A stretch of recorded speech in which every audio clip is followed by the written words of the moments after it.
All right, hey Rach. Hey, Jarret. Rach, it's time. Welcome to episode 2 of the And It Matters Because podcast, where we explore how and why integrity, cheating, technology, and politics matter in education, workforce, licensure, and the rest of the world, pretty much. I'm Jarret Dyer, a professional proctor and vice president at Surpass Assessment. And I'm Rachel Schoenig. I'm an attorney and CEO at Cornerstone Strategies. And today we have a treat because we're going to explore the business of cheating. Yes, I said business. This is where organized operations make millions and millions of dollars advertising and selling cheating services to students and test takers. And we're going to talk to Mike Clifton. He is an attorney and co-executive director at the Credential Integrity Action Alliance, which is a nonprofit that's dedicated to doing something about all these commercial cheating services. Oh, interesting. Looking forward to it. And me too. All right, now for our disclaimers. First, Mike and I are attorneys, so we need to tell you that nothing on this podcast is going to be legal advice. And also, I do need to tell you that I'm an elected member of the Credential Integrity Action Alliance board, just so that you know that I do have an interest in what we're going to talk about. Excellent. And I really like the Credential Integrity Action Alliance myself. Just putting that out there.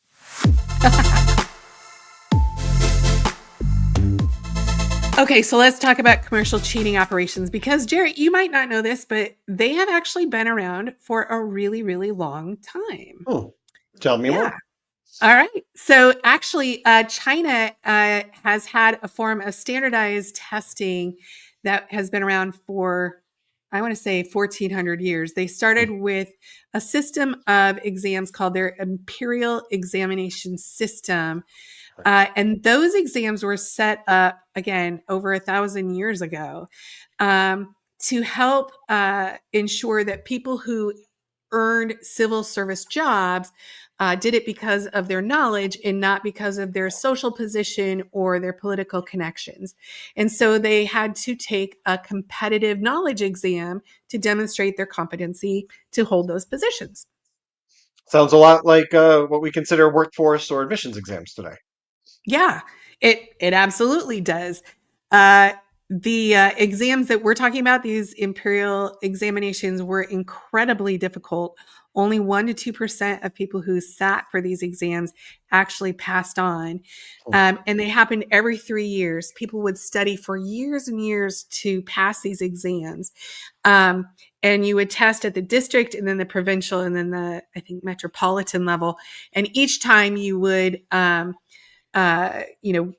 be able to take another very difficult exam where only a small number of people continued to achieve to the next level. And the stakes were incredibly high. So for an examinee, you could do well on these exams and achieve a higher social status. You could have certain privileges, like you would be exempt from physical labor, certain corporal punishments. You'd get a government stipend, and you would also, be able to live a completely different lifestyle than if you had not passed some of those exams. So the stakes were really, really, really high. And not surprisingly, we do have evidence that there's a black market for cheating and group cheating services that started to arise around that. That's incredible, but it makes a whole lot of sense. I mean, 3 years, 1%, it's like a playbook for cheating and for corruption, right? Right. And that's actually something that they had to deal with. So they went to pretty extreme lengths to try and stop that. They had at the highest level, test takers come in to a testing compound, basically, where for 2 to 3 days, they lived in these little tiny cells. And they would have a couple of boards that could either be made into a bed or you could make it into a desk and a bench. And that is what they would write their exams on and then go to sleep. Because once you came into this compound and you went into your testing room, there was only one person allowed in that room. That was the test taker. And once you were there, you could not come out until the test was over.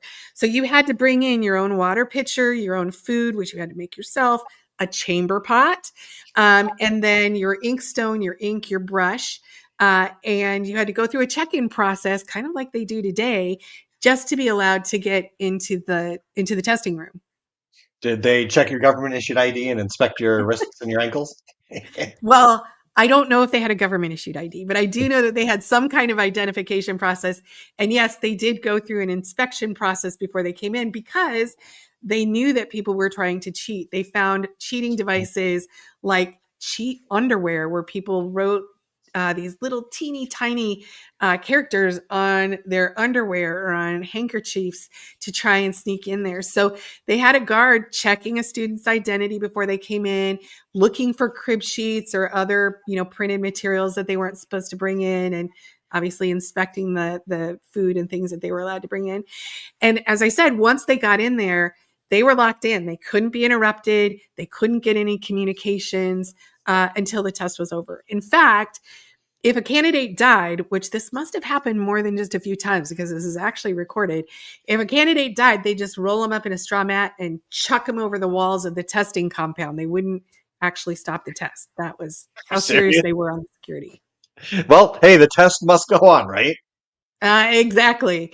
So, and it did go on actually for 1,300 years until I think 1905. The imperial examination system worked in China, and now today they have the Gaokao. So, yeah, it was definitely an important part of the government in China. People would study for years. There's actually records of people who would study for 40 years to Oh, wow. try and continue to progress in their civil service jobs. They took lots of steps to make sure like the scoring itself was objective. Um, they would use 3 raters to look at the answers. They gave students a number instead of a name so that they couldn't bribe the people who were reviewing it to try and get a higher score. They even went to the extent with some to actually have the answers rewritten so you couldn't check them by their handwriting. So they went to Gotcha. a lot of extent to try and address cheating. Um, so did it work? I mean, they were pretty extensively looking for cheaters, but did it work? Well, they found some, so it must have worked to some Oh, extent, but it didn't deter it. So they actually had people who definitely went to incredible lengths.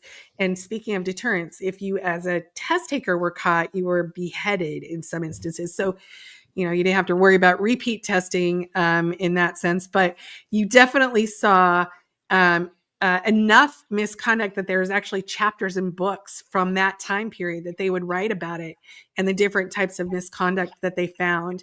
Um, Bribery, cheating, it grew into its own little cottage industry.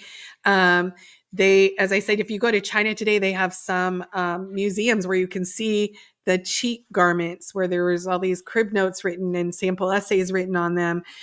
They just recently, and I want to say the last 10 to 15 years, found these little matchbooks that have tiny Confucius characters that they think was, again, kind of a commercial cheating operation where they would make it and sell it to students so they could bring it into their testing rooms and try and sneak it in there to get help on the exam.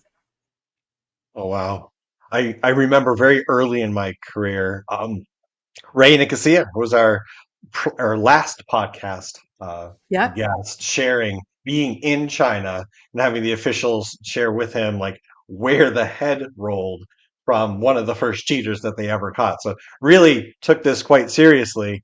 So for 1,000 years. So now let's talk a little bit more about how commercial cheating has come in those 1,400 years. We're going to fast forward today for our podcast. We're going to talk about commercial cheating services, how they're operating now, currently, with our guest speaker, Mike Yep. Clifton. When we come back, Mike's going to talk Right. all about commercial cheating services and a treat today talking about the CIAA. And we'll get to that when we come back from this break.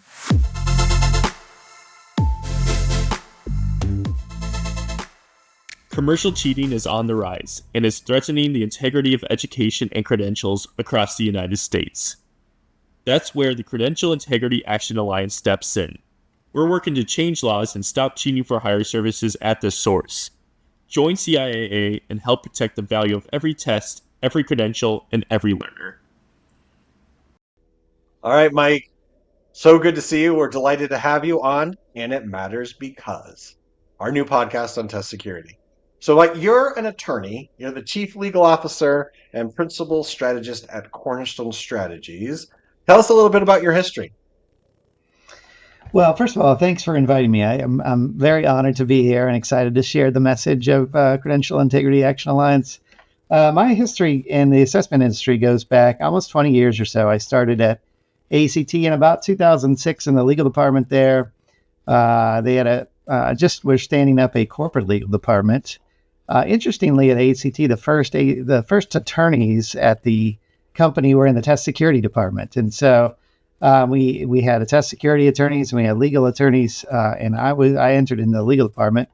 But over the next 20 years or so, I moved to the operational side of things, and I started to manage various business functions, including like test administration, test accommodations, test security. And I ended my time at ACT a couple of years ago as the general counsel and vice president of test security. And so after leaving ACT, I joined with Cornerstone Strategies to be an advisor to the industry and focus on especially test security because it's such an important field. So interesting. All right, so that touches a little bit on my next question. But I was wondering how you also got into like commercial cheating as an outset of test integrity.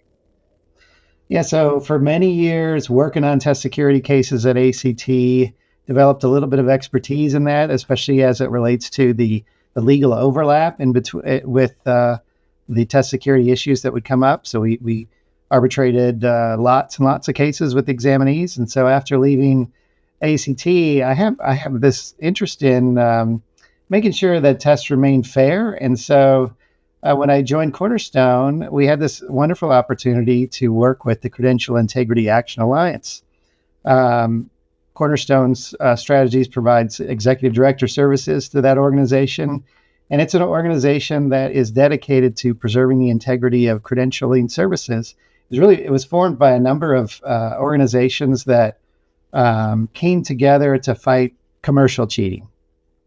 We have Western Governors University was one of the main stakeholders that brought people together. There were lots of founding members, at least half a dozen or so, who contributed to get the organization up and running. That includes Ascend and ACT, and please go to our website at credentialintegrity.org to find all of the founding members. Yeah, this is also probably a good time for me to make a full disclosure, which is I am an elected member of the board for CIAA. So this conversation is near and dear to my heart. I think this is a really important initiative because it's very interesting to me that, believe it or not, even though there can be academic integrity violations and other consequences for learners or test takers who engage in cheating or test misconduct on tests in school or for credentials, there are very few laws in the United States that say you can't sell those cheating services to learners. So it's going to be really interesting, I think, as we talk through this program to find out how there are really businesses and commercial operations out there that are actually preying on pretty vulnerable students and learners and test takers out there to encourage them to go that route. So kind of interesting. So interesting, Rachel. So when you say selling those services, are you talking about like someone actually selling like the crib sheets we were talking about in the earlier session? Exactly. Yeah, that's exactly what I mean, that there are huge commercial operations out there that are selling lots of different types of services. It could be, those crib sheets. It could be what we call proxy testing services. And I think I'll kick it over to Mike to talk just a little about, when we talk about cheating and commercial cheating services, what we mean by that. Mike, you want to take it away? Yeah. So when folks design an assessment, they usually create a technical manual, and it sort of defines the rules and the standards by which the test should be administered. And anything that kind of undermines those assumptions that are going into the administration of the test can result in invalid scores. And so, like Rachel said, there's proxy services, which is when an examinee hires somebody to take the test for them. There's test theft. So, some major operations, test prep operations, and these are global enterprises, will what we call harvest test content and sell it to people who are taking the test at a future date. There can be time zone cheating. So there might be collecting it in one time zone and selling it in another time zone. There can be all kinds of means by which people are getting unauthorized help on the exam. And so when we say commercial cheating services, we're talking about the selling. So there's usually some money involved of unauthorized aid. And it need not be just in an exam environment. It can also be in an academic environment or a credentialing environment where the learner, whether it's a student or it's a participant in a credentialing program, is getting some sort of unauthorized aid for a fee.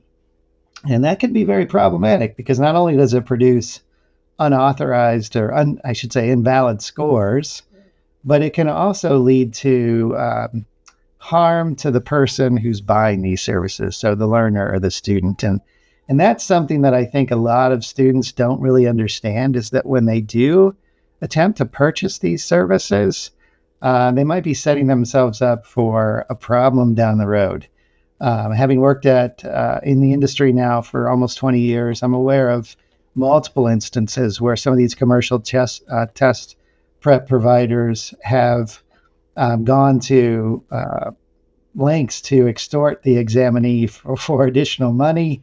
Or if the examinee doesn't pay them, then they'll go to the testing company and say, such and such has ordered these services from us. You should cancel their scores. But it even gets worse because when they get into the employer context, they have those bad actors, if you will, have some leverage over the examinees and the students that have purchased these services over the years and can extort them. Frankly, extortion is a problem. We've seen it in many organizations across the industry, and students need to be educated on the dangers associated with buying these services. Yeah, I think that's worth following up on, Mike, because, when we think about, okay, so I paid for a service to help me with my econ, 300 class or with some kind of essay, or I paid a service to write, an important document for my master's, right? Or maybe it's I paid a service to take a credentialing exam for me. How can that really impact somebody? Let's say it's a IT exam, for example. How would that really come back to haunt them later? Well, so imagine you've engaged in those activities while a student or while participating in the credentialing process. You find yourself at an employer, and let's say you get a call from the commercial cheating service that says, "Hey, why don't you put this little code packet into the system, and maybe you've got an IT credential, and we're just looking for you to do this without, no one needs to know about it. And if you don't, we're going to out your past fraud as it relates to earning your credentials." So it's just one of those things that really can follow people for life. And, over the last few years, we've seen instances of plagiarism or things that happened decades ago come back to haunt people. And so even the choices that folks are making now can really follow them to bad ends. So what we're trying to do is educate folks about the dangers of this. One of the things that I think is really interesting about this, Mike, is that we do have laws on the books that do try to address some of these issues, but it's really from a very narrow, almost essay mill perspective. And it really hasn't addressed some of the issues that we're seeing today. So when I think of where we're at in the US right now, it's concerning to me that the majority of states don't have any laws that are saying you should not be allowed to go out and offer, advertise, sell these kinds of students these services. And the ones that are in the books all pretty much predate the internet. So we really are looking at situation here where kind of our legal and our education systems are really not prepared to handle some of these commercial cheating operations, right? That's right. So I would say in the 1970s, late 70s, there was a wave of states that were passing some of these SAML, anti-SAML statutes. They were really focused on the academic space, so like higher ed. I think we ended up with about 17 or so states that have these statutes. But what they failed to do is they failed to close some loopholes that have been exploited by testing commercial test prep providers, cheating providers over the last many years. So, for example, many will hold themselves out as a tutoring company to provide learning supports to students. Right. But when in fact, and they're really providing commercial cheating services. And if you look in their terms and conditions, they'll say, you by buying our services, you're representing and warning to us that you're not engaged in any sort of academic misconduct, even though their entire website sort of suggests that that's what they're soliciting. Right. And so what we wanted to do is close some of those loopholes and also broaden the extent to which these statutes applied. So it's not just a problem for higher education, which is where most of these statutes were focused on. It's also a problem for testing organizations, for credentialing and certification bodies and testing organizations. And so we started looking at how the other countries around the world were addressing this. And there were several other countries that have addressed this problem of commercial cheating. So one in Australia, there's New Zealand, Ireland, and the UK, I believe. And we modeled a statute off of theirs, but also expanded it to include some of these other areas like credentialing and licensing and standardized testing. Yeah, we've definitely seen these just kind of explode over the last 5 to 7 years, I think, at this point, and really kind of become very blatant in terms of what they're doing, as well as some of the finances that are running through these organizations. It's mind-boggling to me, the millions of dollars that are being funneled through these organizations. I think that's right. It really took off during the pandemic when students and across the country, across the world, really, were forced to transition to online learning. And so that learning support started to be a virtual one. And some of the companies that grew during that period of time were offering learning support, which has sort of blurred over into just giving them the answers. Right. And so I think, we're kind of at a critical point where there's a cultural issue here in terms of the acceptance of some of the supports that are being given, and is it appropriate for the students to be given just the answers? I think many people would say, no, that's cheating. And so we're at an important point where I think teachers need to be better at articulating that those restrictions, and students need to understand that just going out to the internet to get your answers is not the way to learn the material. I think it does. And, Jarret, I know you're very closely tied to the educational space. You're at the College of DuPage, but it does make me think, like, we do want to dive into further how things like generative AI are changing our perspective on, what does an education mean? What does it mean to have, foundational facts at your fingertips through, a keyboard versus something that you just know and you're able to apply.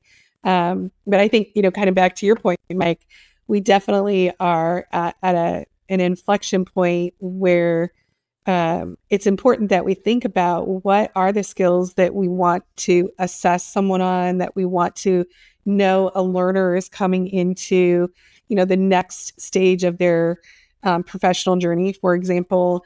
So when you think about a nurse, right, I'd like to know that she doesn't have to, or he doesn't have to consult ChatGPT to understand the difference between my kidney and my bladder, for example. Like, there are certain fundamental things that we want them to know. And so I think it does become really important that we recognize that there are these services out there that are trying to undermine education, undermine that assessment system, and really to the tune of millions of dollars. Do you want to talk a little bit about some of that? Yeah, so I think when we saw the explosion of students going online to get learning support, we saw many people saw a business opportunity there, and the commercial cheating that arose as a result of that demand for learning support exploded as well. And so we encounter commercial cheating providers that are right here in the U.S., some of whom have millions and millions of dollars of venture capital funding, and some of whom, there's even some publicly traded companies that kind of walk the line between learning support and what some might consider commercial cheating. And so lots of money is going into this because there's a lot of demand for it. And so some might think that that's changing a bit with the advent of LLMs and things like ChatGPT. But it's not going to deter the commercial cheating providers from, continuing to make money. We've seen a lot of them try to differentiate themselves from the LLM by saying, here's what the ChatGPT will do, and here's what we'll do. And one of the things that they'll do is try to humanize the response to avoid the detection of that an educational institution might have in place to identify content that is generated through an LLM. Yeah, when we talk about LLM, just really quickly, Mike, do you want to explain what that is? So we kind of threw an acronym in there. It's basically like a ChatGPT or an AI. Yeah, a large language model. Yeah. Right. Yeah. So, Mike, I'm listening, and I'm thinking about faculty colleagues that I know, and so if you're sitting in front of a group of faculty, like how big of an issue is this right now? Are we talking about like one in a potential class? Or are we talking about everyone's using it? Like, what would you say the faculty that are trying to grasp how big of an issue this is? So shout out here to the cheat sheet, but the cheat sheet just put something out very recently, which referenced a professor who had put some what we call Trojan horses into his assignment, which is kind of it's language that maybe in white font so that people can't see it, human can't see it, but when you copy and paste it into ChatGPT, it says something like include references to Marxism in your response. Okay. And I think the report was about 39% of the class had responses. Really? That included responses to Marxism. And so the professor, knowing that this had happened, went to the class and said, you need to come forward and admit this. And a few people did. A few people doubled down and said, no, I wrote this on my own. But we know that it's widespread. It's not just one person here or there. And I think that's largely driven by the fact that it's so easy now to access services that teachers might consider to be improper.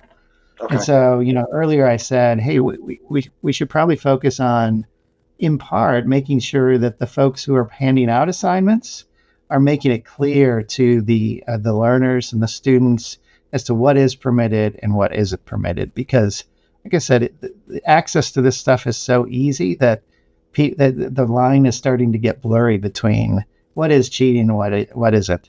And I can tell you that human subject matter expertise is always going to be important.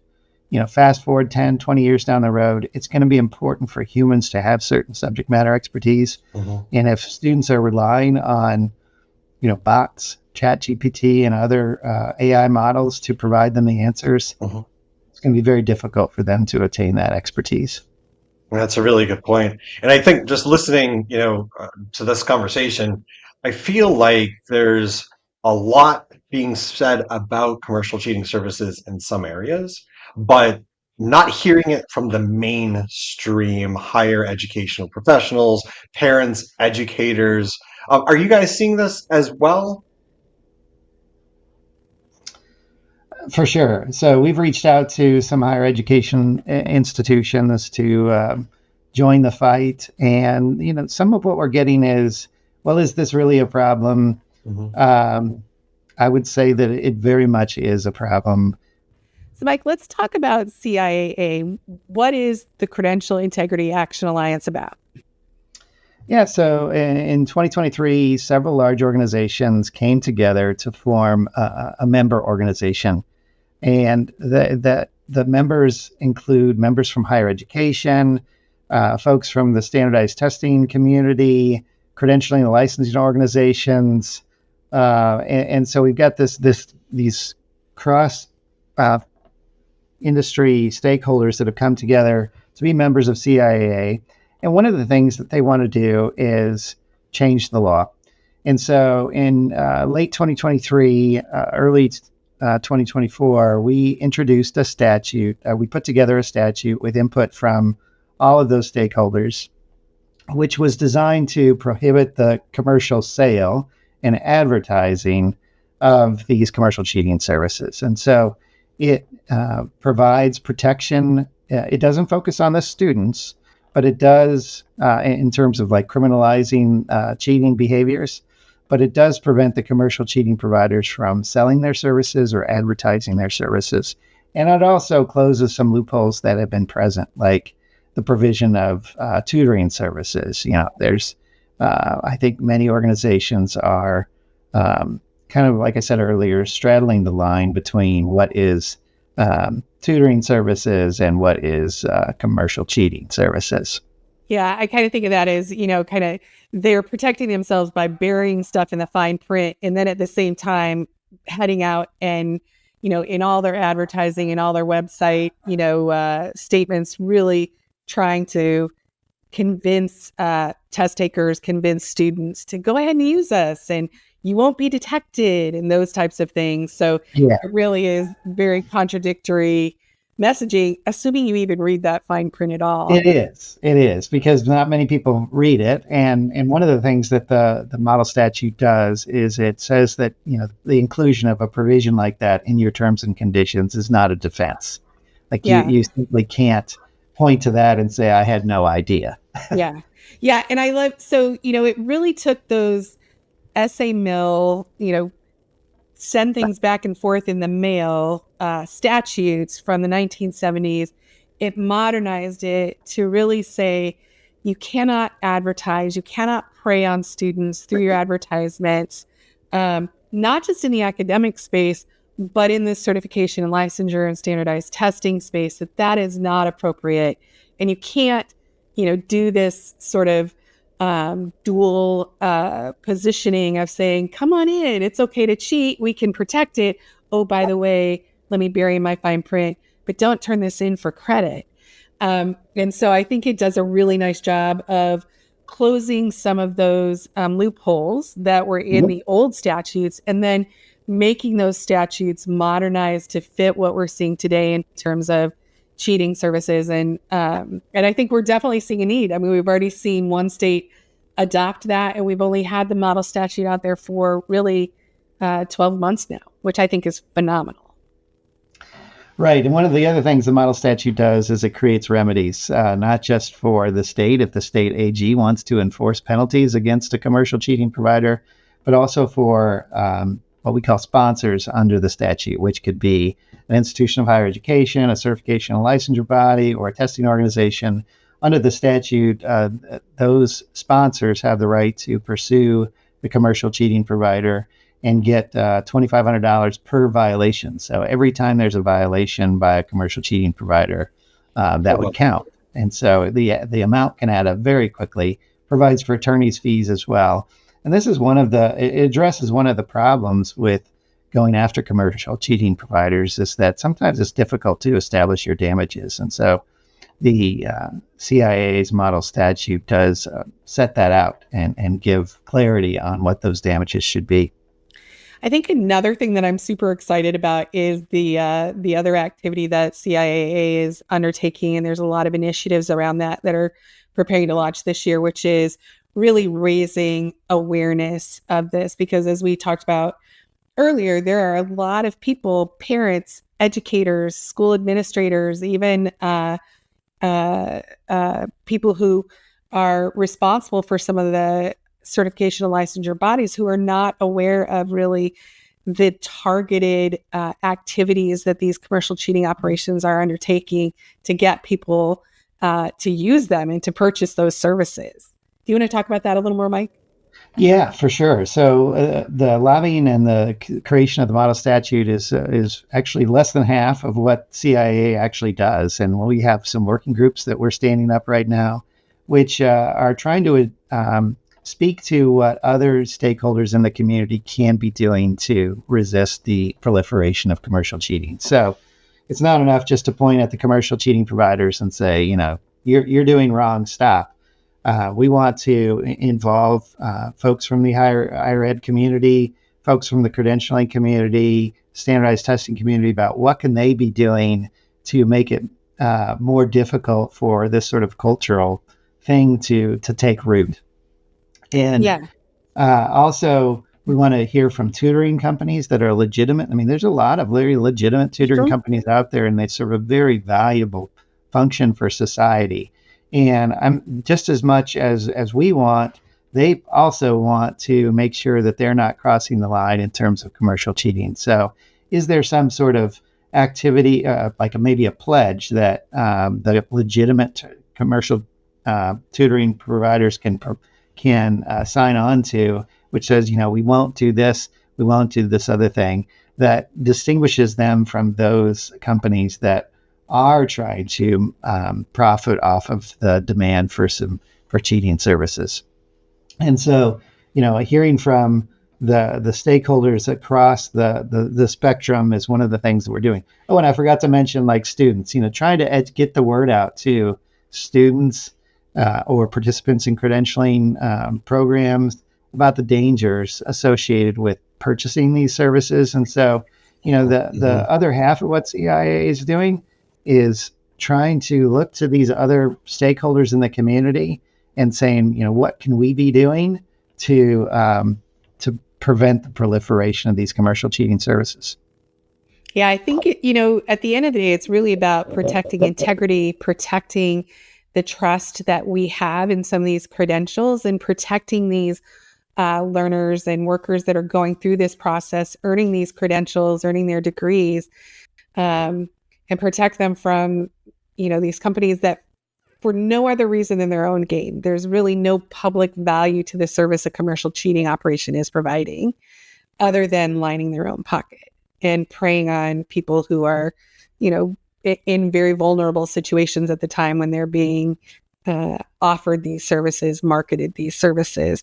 I think that's right. And it's not just the student who loses. It's potentially all of society, because, to the extent that we have people who are earning, I'll say earning in quotes, certificates that they didn't really earn or aren't reflective of their knowledge, skills, and abilities, it could put the public at risk. So you mentioned nurses earlier. Right. Yeah, there's all kinds of activities that rely on the validity of certifications and licenses to protect the public. And so these commercial cheating providers can be undermining public safety. And also, to the extent that employers are relying on employees to have certain certificates that they don't really know, that don't demonstrate their knowledge, skills, and abilities, puts the U.S. at a competitive disadvantage, because the employers will not be as efficient. They won't be able to compete on the basis by which they thought they were competing on. It was by hiring somebody who has those skills. Yeah, I feel like that's a whole podcast itself there, just talking about the public safety and welfare and impact on our workforce. I agree. So what can people do? What would you say? Early 2026. We'll do that one in early 2026. Yes. There we go. Okay. Yeah. So, great question. That's the same thing that I wanted to ask. Like, Mike, so it sounds like a lot's going on with CIAA. Like, how do people get involved? What can they do? So, first of all, visit our website, because we have information on our website about where the model statute is being socialized, where it's getting picked up, where it, to what extent are we getting some traction in that state. And if you are in that state, or you happen to know a legislator in that state, we would love to have your support of the legislation as it goes through the lawmaking process in that state. The other thing you can do is get involved in one of the working groups that we're standing up. So right now we're recruiting people for the Integrity Working Group, which is a working group that is designed to address those different stakeholder groups that I just referenced. So like higher ed, credentialing bodies, and standardized testing organizations. Like, what can they be doing to get the word out, and also to tighten up their own processes to prevent the proliferation of commercial cheating services? What can tutoring companies, legitimate tutoring companies, be doing? What can we be doing to get messaging out to the public and learners? And that working group is going to, I anticipate getting established at the beginning of 2026. And so we're recruiting volunteers right now to participate in that. And so if you want to get involved, please reach out to us. Our email address is on credentialintegrity.org. Thank you so much, Mike. All right, Jarret, I think that's a wrap. Before we go, let's just remind folks that we do want to hear from you. So if you have burning questions or stories that you have experienced when it comes to test integrity, commercial cheating, we want to hear from you. So send those in to us. We are available at info@cornerstonestrategies.org. That's info@cornerstonestrategies, all one word, .org.